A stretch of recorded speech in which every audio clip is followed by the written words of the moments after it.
Tere, Hannes! Tervist! Rõõm sind siin näha ja et me saame siin vestelda. Ja ma just enne, kui ma siia tulin, siis mõtlesin, et kuidagi sinu toimetamistele peale vaadata, siis jääb paratamatult selline tunne, et sul on ööpäevas rohkem kui 24 tundi kasutada võrreldes teiste inimestega ja tõenäoliselt oled sa maailmas ka ringi rännanud rohkem võib-olla kui keskmine inimene või isegi keskmine diplomaat. Et ma võib-olla küsikski esmalt seda, et millal sa endas kuidagi teadlikult sellise reisi kire üldse avastasid või oled sa mõelnud, et mis seal on tinginud? Ma kasvasin üles väikeses külas keset metsa. Kruusatee läks maja eest läbi Orissaare lähedal Reina külas, Saaremaal.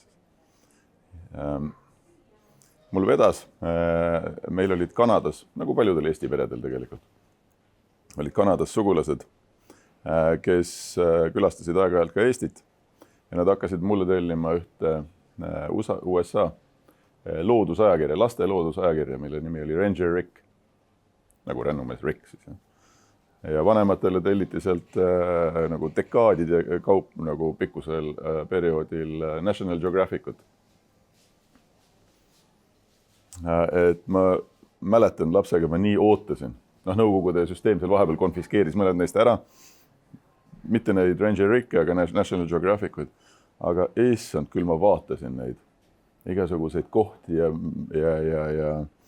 erinevaid riike ja loodust ja kõike seda.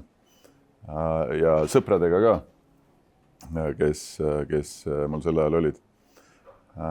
Ma mäletan, et kõik see tundus nii ulmeline.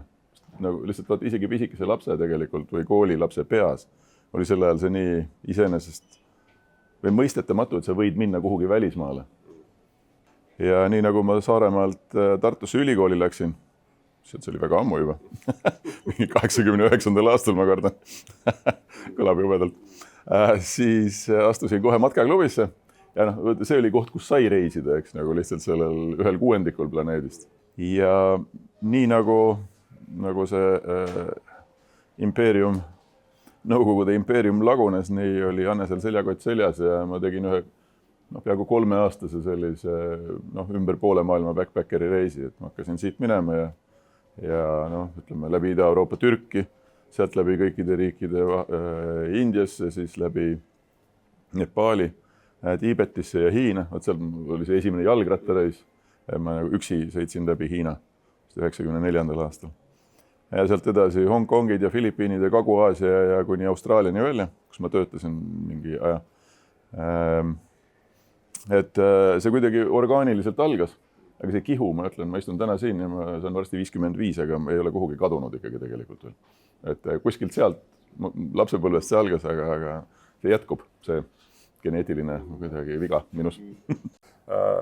Eks vähemasti Eesti inimesed teavad hästi, et sa hiljaaegu siis aerutasid üle Atlandi ja muidugi need erinevad rattaretked on ka päris laialt publitseeritud, et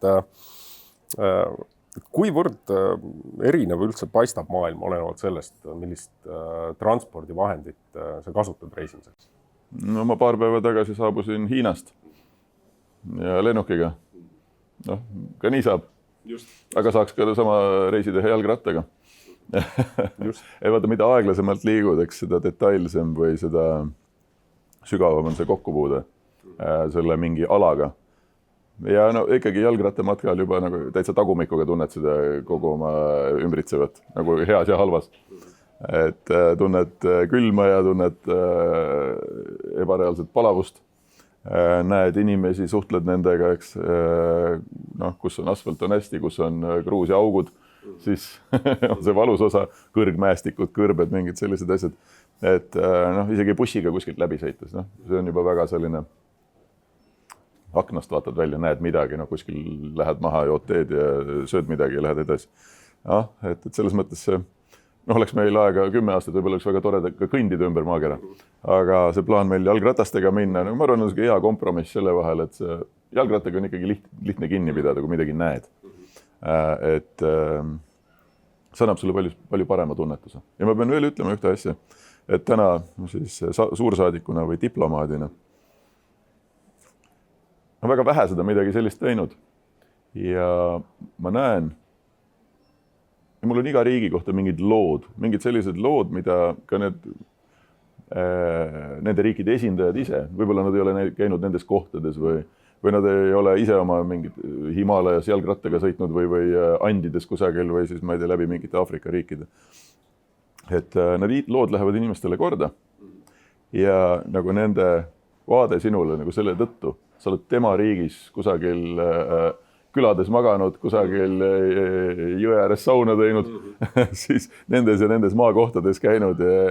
Et see tegelikult on mind oma praeguses elus diplomaadina hästi palju aidanud, et selline rohujuure tasandi kontakt, mis ei teki siis, kui sa sellest riigist üle lendad. Jah, täiesti nõus. Oma rännakutel, ükskõik mis tahes liikumisvahendina, et on selliseid hetki ka tulnud ette, kus sa nii-öelda võrdled mingisuguseid teatud, ma ei tea, kas siis võimalusi bussiga liikuda või rongiga liikuda või siis kas või lennukiga, või vaatad natuke nagu mitte võib-olla sellise nagu rännumehe pilguga, vaid lihtsalt inimesena, kes parasjagu kasutab mingit teenust, et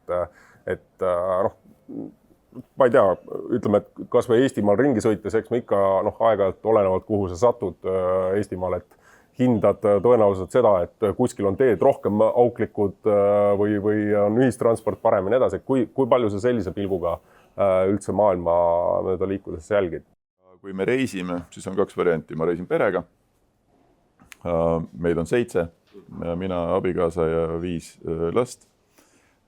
Et siis viimasel ajal, näiteks praegu Hiinas elades, oleme enda jaoks avastanud väga ägeda reisimisvormi, et Hiina on väga suur. Et lihtsalt seda autoga läbi sõita on võimalik, aga kellelgi ei ole nii palju aega. Et siis, mis me tavaliselt teinud oleme, on, et me lendame kuhugi Pekingist oma kodust 2-3 tunni kaugusele või ka rohkem. Siis rendime auto, sõidame nii palju, kui meil aega on ringi, näiteks nädala või 8-9 päeva. Aga pärast laste nõudmisel tuleme tagasi aeglase nagu öörongiga. Väga kihvt reisimise viis. Et meil on väike laps 2,5-aastane Linda, temale veel eraldi voodit ei ole vaja. Siis me saame täpselt 6-kohalise platskardi. Et sellega on mõnus koljadi 21, 22, 23 tundi läbi Rahvavabariigi kuskil provintsidest uuesti pealinna tagasi sõita. Et mis mulle meeldib on, et Hiinas on need äpid rongides, et skanneerid oma istme kõrval seda QR koodi ja siis võid eesootavatesse linnadesse endale toitu tellida, mis sulle tuuakse sinna, kohalikud igasugused asjad, võid ka erinevaid külme jooke samamoodi sinna tellida. Et väga mõnus reisimise viis. Kui me läheme poistega uhutuurile, siis on ikkagi jalgratas ja me otsime ikkagi lõppkokkuvõttes selliseid karmimaid kohti, kuhu minna. Eks tegelikult ju Euroopaski vaadatakse sageli teatud imetlusega seda, kuidas seal taristut arendatakse, kuidas praktiliselt kõik rongid sõidavad mega kiiresti. Et mida seal sinu hinnangul teisiti tehakse või et see areng on nii tormiline olnud, ja ütles, mida neilt siis võib-olla õppida oleks?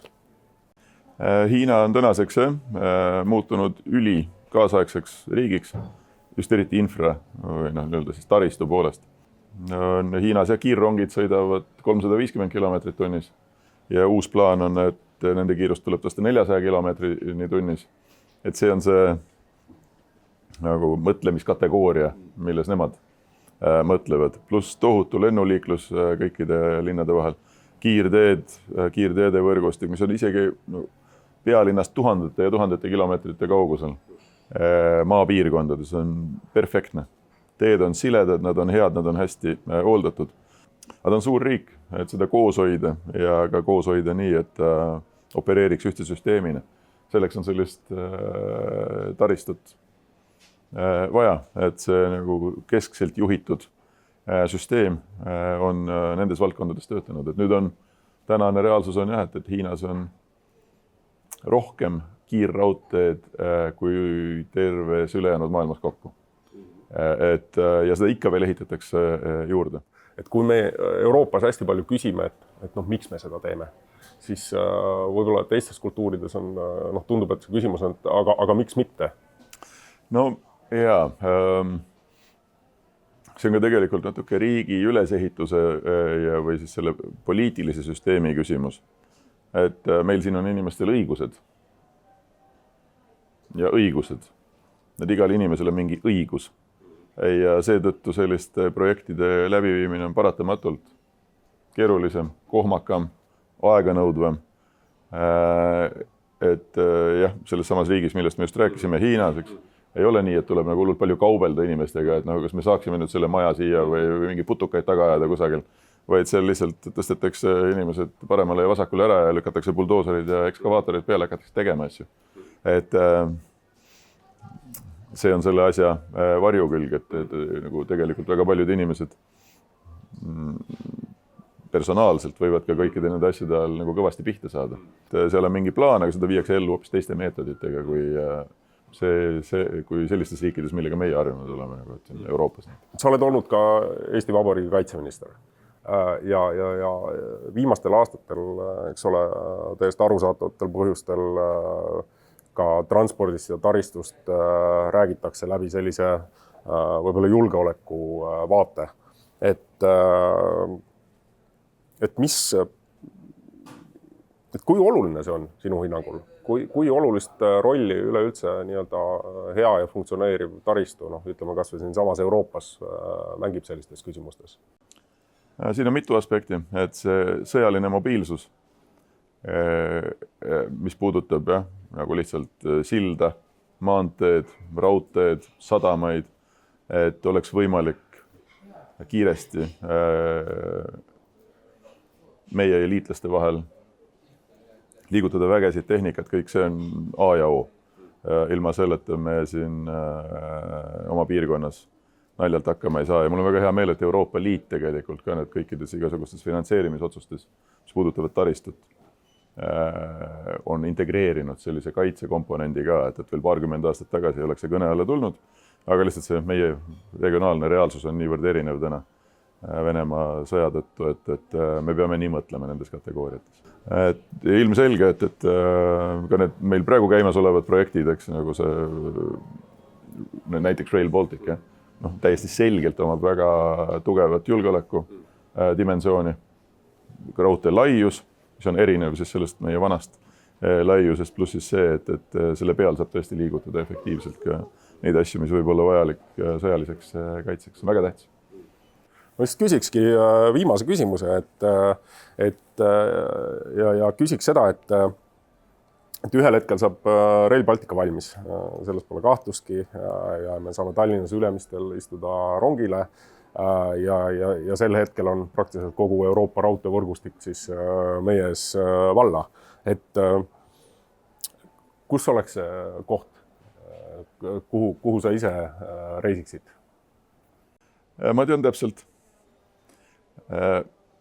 Praegu ma ei võtaks perega ette, et sõidaks kuhugi Balkanile või Itaaliasse nagu siit autoga. See on lihtsalt liiga pikk tee.